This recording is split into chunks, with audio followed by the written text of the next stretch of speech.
This is Italy's debt clock, and here is a version that showcases Italy's gigantic, ever-increasing debt to anyone who arrives in Rome via train. This clock is sending a clear message. Italy's debt is a big problem. A message that is constantly repeated by politicians and journalists from frugal North European countries like the Netherlands, Denmark, Sweden and Germany. So imagine my surprise when I came across this report by the Dutch Institute for Public Economics that argued that Italy's debt is not the problem. Their main piece of evidence for that statement is that Italy's debt has actually grown by about as much as that of other major European countries, thanks to government spending cuts. So they argue that the only reason that people talk about Italy's debt is that its economic growth has been terrible over the last decade, making it much more difficult for Italy's government to actually service its debt. After all, if you listen to economists talk about government debt, it is almost always expressed in terms of GDP, using this ratio, the debt to GDP ratio. The reason for this is that both government income and expenses are for a large part determined by GDP, which represents the total income of people in the economy. After all, people pay a percentage of their income to the government in the form of taxes. So if the economy gets bigger, so does tax income for the government. On the flip side, social security payments, which are a big chunk of government spending, are highly reliant on GDP. You see, if an economy is doing poorly, its government will need to spend a lot more on social security, while at the same time, the income it gets from taxes will go down. So because GDP determines both government income and expenses, it is the factor that determines whether or not government debt is high or low, not the amount in euros. And that's why this debt clock with euro numbers ticking up is basically meaningless. What really matters is the debt to GDP ratio. But in fairness to Italy's critics, with its debt to GDP ratio at roughly 150%, many economists and investors do actually consider it too high. So with that context in mind, when the Dutch Institute for Public Economics says that Italy's debt is not the problem, they mean that this debt part of the debt to GDP ratio is not the problem. Their main piece of evidence to support this view is that in absolute terms, Italy's debt level hasn't actually grown that much. For example, if we compare Italy's government debt growth to that of Belgium, which had a similar debt to GDP ratio in 2002, we can clearly see that debt in euro terms growth has been roughly the same for both countries. Even more strikingly, debt has grown at a similar rate in fiscally prudent Germany as well. Italy's modest debt growth can be explained by the fact that, under pressure from North European countries, Italy massively reduced its public spending after the euro crisis of 2011. Its so-called austerity program included cutting investment in public services such as schools, as well as raising the retirement age to 67 years old, which is even above that of the Netherlands, and all of this was done while raising taxes. I mean, in 2015, the OECD even rated Italy's austerity efforts as significantly stronger than those in Germany. So it makes sense that public debt didn't actually grow so fast. However, if we look at the debt to GDP ratio for the same countries, we can clearly see that Italy's debt to GDP ratio has increased by much more than that of Belgium and Germany. So then, if debt itself cannot explain Italy's sky-high debt to GDP ratio, then the only logical conclusion would be that Italy's economy hasn't grown enough. And if we look at the data, we can indeed see that while the Belgian and German economies kept growing nicely, Italy's economy stagnated. So indeed, the evidence supports the view that Italy's debt is not the problem. Its real problem is that its economy has not grown enough, which makes the debt more difficult to service, but that then raises the question, what caused Italy's growth problem? But before answering that question, let's talk about your problem with people selling your personal data on the internet by introducing today's sponsor, Incogni. You see, commercial data brokers aggregate your personal data from the internet, including employment history, home address or SSN, and sell it to all kinds of businesses. Some of those data brokers have even been caught selling data to scammers, which then use it to target their victims more effectively with fake prices or automobile warranties.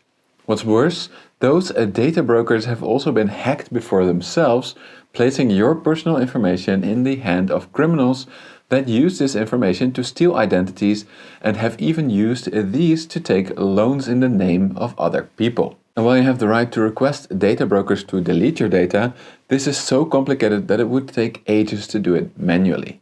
Luckily, there's a solution: Incogni. Incogni will reach out to data brokers on your behalf, demanding your personal data removal and even dealing with any objections from their side. All fully automated. If you want to try it out, the first 100 people can use my personal discount code MONEYMACRO to get 20% off. Just check out incogni.com/moneymacro and take your private data off the market. But first, let's go back to why Italy has a growth problem. One controversial explanation that economic researchers have found is that Italian GDP likely declined by an additional 5% due to austerity measures. In other words, by cutting government debt, Italy potentially increased government debt to GDP. Now, I understand that for some of you this might seem like an impossible combination. After all, for people like you and me, the most straightforward way to reduce our debt is to cut our spending, right? Well, yes. For example, if I get in trouble to repay my mortgage debt, then spending less on frivolous stuff like gaming computers, fashionable outfits and expensive coffee is an economically wise decision. Of course, in the meantime, I should continue to work, as this income combined with reduced costs will make it easier for me to make my monthly mortgage payments. This strategy works for me because my reduced spending does not reduce my income. Sure, my reduced spending hurts the economy, and my income from sponsor integrations like the one you just saw depends on how well the economy is doing. However, because I run a small business, my reduced spending doesn't hurt the economy by enough to reduce my income. And this is where governments are totally different than households. Governments are so big that cutting spending unwisely can reduce both their current and future income. And just to get a sense of how big it is, Italy's government spending typically contributed a whopping 50% to GDP. Its sheer size means that, unlike for a household, reducing government spending reduces both debt and GDP. And since government income and expenses depend on how well the economy is doing, it could be that by cutting spending, by for example firing teachers or hospital staff, the government then also reduces the tax income that they get from these people. On top of that, the government now needs to pay them social security benefits. But it gets worse thanks to what is known as the government spending multiplier. You see, despite receiving some social security, these former government employees now have less spending power and thus will spend less on, for example, groceries, which in turn reduces the income of farmers and shop owners. Now these will in turn also spend less. They will pay less taxes and some will need social security. In other words, government spending cuts are multiplied in the economy. So by cutting government spending, Italy's government is hurting GDP, at least by more than the initial cut in spending. But it gets even worse. Spending on the education sector is typically seen as an investment in the future of the economy. So by cutting back on investments, the Italian government likely decreased future GDP, increasing future social security spending and also decreasing future tax income. But okay, at this point, I feel like I need to say that saying that austerity damaged the economy by so much that it eventually increased debt to GDP in the case of Italy is not the same as saying that austerity is always counterproductive. But for Italy, many economists indeed argue that austerity measures likely made Italy's debt to GDP ratio worse because they reduced the size of the Italian economy. That being said, austerity is probably not the only reason that Italy has a growth problem. After all, austerity measures were forced on Italy precisely because its economy was already doing poorly. And indeed, if we look at this chart, we can see that Italy's productivity per hour, while initially high, already started slowing down around the 2000s when it joined the euro. So naturally, many economists argue that Italy should never have joined the euro, because from then on it could no longer devalue its currency to keep its competitiveness, leaving austerity as the only option. Another popular explanation for Italy's slow productivity growth is that it's dominated by small family-owned companies that have not been able to keep up with the rapidly changing and digitizing world. But as noted by German economist Max Krahe, while these explanations can partially explain Italy's poor economic performance, there is probably not just one simple explanation for Italy's growth problem. It is a combination of all of these factors. And so it makes sense that there are a lot of proposals out there about how Italy should grow its economy.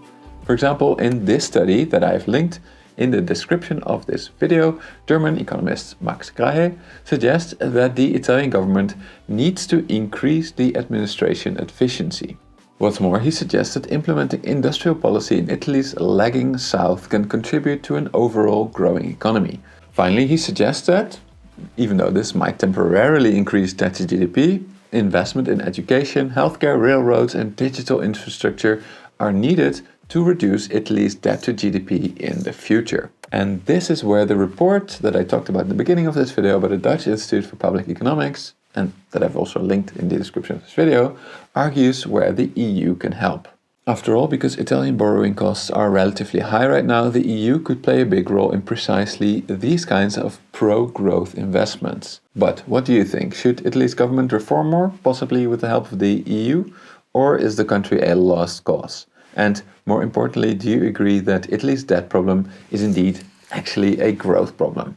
Let me know in the comment section or consider joining my Patreon to support my independent analysis and gain access to an exclusive Discord server where we can discuss this issue in more depth. By the way, I know that many people have a very negative association with being in debt, and I think from an individual's perspective that makes sense to a certain extent, although many people also have a mortgage and that seems to be totally fine.